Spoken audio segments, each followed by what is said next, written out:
Hello everyone, welcome back to my channel. My name is Alec Reed. This is my channel, Alec Reads, and today we are reading Marriage, a Heartstopper fanfiction, chapter 61, Talk to Me. Also, I wanted to say, I am currently trying to film the book Nick and Charlie, and I'm also currently trying to film some more spice for my Spotify. So if you want to see more spicy Spotify stuff, let me know what kind of spicy Spotify stuff you want. Whether it's Heartstopper, whether it's Heartstopper but a different couple. I would love to do some Tara and Darcy stuff. That would be super cool. And then I can also do other fandoms completely. Yeah, so I am able to do all the different things. So just leave some comments down below or just say hello. I would love to talk to you guys. I respond to every single comment, and I look for them all the time just because I love talking to you guys. And I love being able to answer your questions. I think I said that twice. I don't know. My brain is not working right now. I was on a very long family trip, so I'm sorry for not posting yesterday, but I'm posting today and I'm posting tomorrow, and yeah. I hope you enjoy today's video. Let's jump right in. Chapter 61. Talk to me. Charlie's perspective. I had been waiting all afternoon for Nick to come home from counseling. I thought it would be nice if we went out for ice cream when he came home. We haven't walked to the park and got ice cream in forever, it seems. I've heard the door slowly creak open, and then Nick walks inside from the kitchen. I say, "How was it? Want to get ice cream?" He shouted back, "It was shit." My heart sank hearing that. I know he doesn't love counseling, and now it's obvious that his counselor said something that upset him. Counseling was really helping him manage his thoughts, and I don't want him to lose this outlet. Hopefully he will just talk to me about it and not repress his emotions. I go to the bathroom door, which he has locked himself in, and knock. No answer, so I say, "Babe, please. What's wrong?" He doesn't answer me, which scares me a little. "Come on, you're scaring me. Open the door. I want to talk to you." He faintly replies, "I don't want to talk. I'm done with talking today." I know. I understand. I've been doing counseling for a long time now, and sometimes you don't want to hear the truth. There's a long pause before he says, "I don't want to hear anything. I just need to sit here in silence." Your brain can sometimes play weird, cruel tricks on you, making you feel or act in a certain way. And this is all that. When this happens, all you want is the noise inside to shut the fuck up. I sit with my knees to my chest against the bathroom door and whispered, "I'm right here. I love you no matter what." He softly replies, "I love you too." Even if we're upset or angry at each other, we always say, "I love you back," no matter what. Nick's perspective. I wanted more than anything to let Charlie in, but I felt too much, so much that I couldn't process it all. I was starting to believe what he said was the truth, and I didn't need help. But then the anger and the denial would change my mind. I didn't know what I was going to tell Charlie, but all along the way I thought about how helpless I would feel if Charlie didn't tell me what was going on, especially if it had something to do with his mental health. "Charlie," I said, waiting for his response before telling him the truth. Charlie's perspective. I heard Nick ask for me, and I immediately responded, "Yes, love, I'm right here." I tapped my finger against the door, showing him I was still sitting against the door. He hesitantly said, "Can we talk?" I happily said, "Yes, of course." And after I said that, he opened the door and hugged me tight. We hugged for a while until I pulled him over to the couch so we could talk about whatever was going on. He sat on the couch and turned sideways so he was facing me. I did the same. Before he even said anything, I noticed his hands were tightly squeezed together. I knew this meant he was stressed. Your hands, I say quickly, as I interlock mine with his so he can relax a bit. He tightens his grip and says, Charlie, I've been kind of feeling kind of bad lately. I sort of tilt my head, telling him as if I need a little bit more information than that. I feel gross and scared when you're not around, and my counselor thinks I might have separation anxiety. My heart increases in speed, and my palms start sweating. What did this mean? I don't know anything about separation anxiety, and how could it be affecting Nick? What can I do to help? I say guilty. Char, I don't know. My counselor said he would make an appointment with a real doctor to help me, but I don't know about that. I knew what he was going through. It's hard realizing that you need help, but trust me, it gets better. And it gets a lot easier, and it's better to get help than not. I think you should go see the doctor, if your counselor thinks that's the right thing. His face looked fearful and pale. I rubbed his back and said, maybe, but I'm scared. I don't want things between us to change. In a reassuring tone, I replied, nothing will change between us. I promise.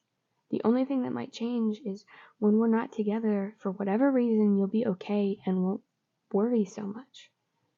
He nods and lays his head on my chest with his arms wrapped around my torso. A few days later. Nick has been doing so much better. He's been happy and seems to be not in such a slump as he was before. He hasn't seen the doctor yet or talked to his counselor about it. I'm trying not to pry, but I still have to remind him every day because one day his mind will change and he will make the appointment. I've done some research, and you can get rid of separation anxiety over time with care and patience. Aw, thanks, love, I say as he hands me a cup of tea. Do you think you're ready to make that appointment yet? I really think it will help. I've been reading about it, and it can go away. You just need the right strategies. I only want you to feel better and less stressed. He looks like he's interested in what I'm saying, but doesn't reply. After he finishes his tea, he says, okay, I'll talk to my doctor. My face burned with excitement and rushed over to him to give him a kiss. Oh, babe, I'm so proud of you. Before I start chapter 62, I do want to mention that there is a trigger warning for mentions of self-harm and mentions of mental hospitals. So if those things bother you, just skip past this chapter. That way you can keep yourself healthy. But other than that, there's no other trigger warnings for today's episode, so I'm going to jump right in. Chapter 62. Charlie's perspective.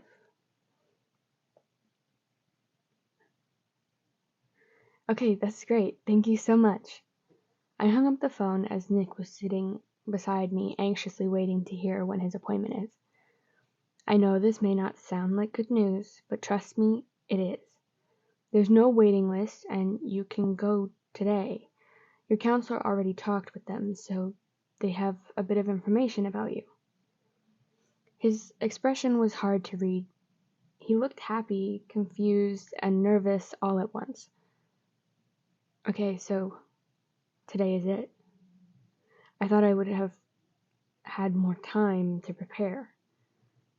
I thought about how I should answer this, then said, you don't need to do any preparation. Just go talk to the doctor and they'll work it all out. He smiled before saying, How did I get so lucky to have the most supportive fiance in the world? My jaw almost dropped when he said this. Is he kidding? He's been supporting me through everything for years. I can't even begin to think about how hard it would be if Nick started cutting himself. I realized now how hard it's been for him to think about the person he loves wanting to hurt themselves. I've been trying really hard to get better, and I've been doing great. I've been eating proper meals, no snacks yet, but I'm getting there. And the thought of hurting myself hasn't crossed my mind. I can't tell how light Nick feels knowing I'm improving, and I feel the same. I poked him in the cheek and said, "That place is already filled by you, no discussion needed." He laughed as I started poking him in the gut. "It's not even close." He smirks, then says, "It's not my fault. I just happen to have the most amazing fiancé in the world that I can't help but do whatever he wants me to do. And help him not be in any pain because he deserves the world." I throw my hands up in defeat. "That settles it. You're the most supportive and sweetest. How can I compete?" He pulls me in by my waist and whispers, "Just shut up and kiss me." I wrap my arms around his neck whilst he holds my waist. As he starts a more fast-paced rhythm, I need to stand on my tippy toes to be able to reach him. It seems to be that he's gotten taller, and there's a bigger height difference than in high school, which only makes him that much hotter. After we pull away, Nick starts to make breakfast. He always lets me choose when I'm nervous or upset. Even though it's such a small thing, it makes me feel, I don't know, special and appreciated. Normally we decide together, but I want him to feel special, so I ask, "What are we having?" He responds, "What are we feeling today? What about eggs or waffles, maybe French toast? You choose today. Your choice." He smiles a bit, and I can't tell that he realizes what I'm doing. "French toast it is," he says, shooting me one of his dreamy smiles. I can't help but wonder as we're eating if it would be okay if I sat in on his appointment. I don't want to be nosy or annoying. I just want to know what I can do to help him. Tao has been non-stop asking when I'm going to come to my first meeting with the D&D club. Right now is just not a good time. I don't want to leave Nick for a few hours knowing how much it bothers him and how anxious he gets. I really want to go soon. Maybe if I knew more about how he feels, I could, I don't know, start going off by myself. "Nick?" I say, starting the conversation. "Yeah," he says in between mouthfuls.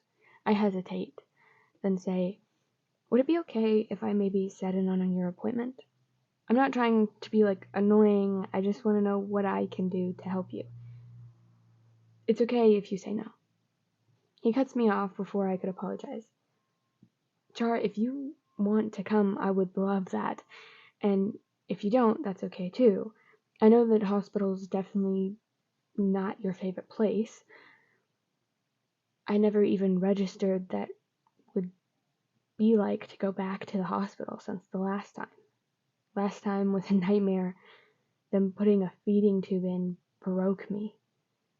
I wasn't crazy because it brought back all the memories of the mental hospital and how they held it over my head and constantly threatened me with it. I remember feeling helpless, knowing that at any moment they had the right to restrain me.